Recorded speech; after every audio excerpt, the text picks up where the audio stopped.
So every year, usually the state has a commemoration for Michael Collins' anniversary of his death on the 22nd of August every year. Obviously last year it didn't go ahead. The states one didn't go ahead. Other people had their prayers and different things there.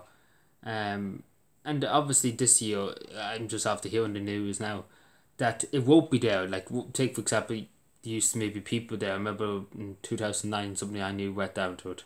A few prayers, as the local priest was there saying a few prayers. There was a few people speaking.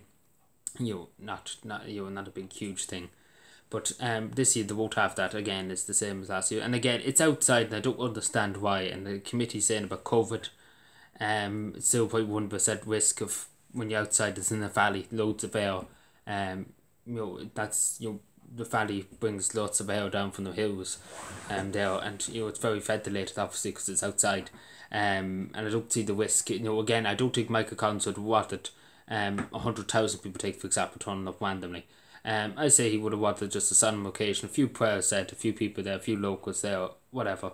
A small centenary remembrance.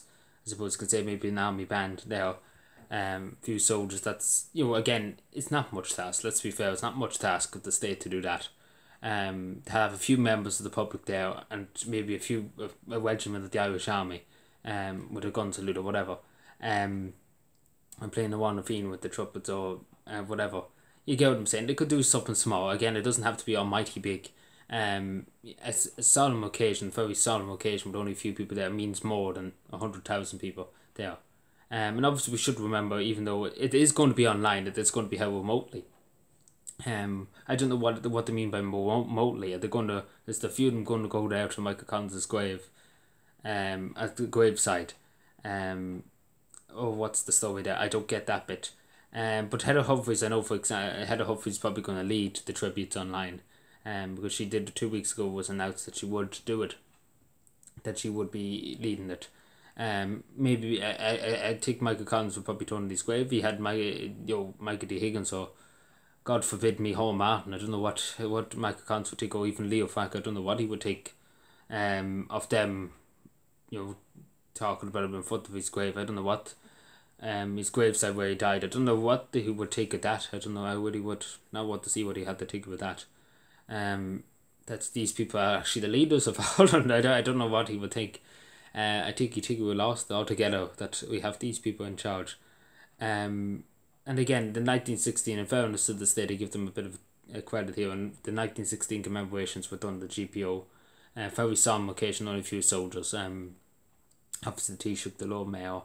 A few people. That's already it. But it was a very solemn occasion. But it meant a lot, having a small remembrance, and even having an OT, even though I don't like OT, but at least I had the decency to show it. But yeah, it's unfortunate that it's not going to be held this year, but obviously it's going to be held, fortunately. But I do think it should have been held. I'll be totally honest, it's safe outside. It's a 0.1% chance of catching COVID outside, especially they could limit the numbers. I'm saying that, I don't mean to say that they could have had 100,000 people there. 100, 200 maybe at most, have there. That's safe enough. It's in the valley, it's outside. I don't see much of a problem, to be totally honest, with it outside. It'd be different if it was inside. You might say it's differently, but it's outside, it's completely outside, it's in the valley, and I don't know what they want. I don't really want to know what they want from people. But yeah. So yeah, take care everybody and bye.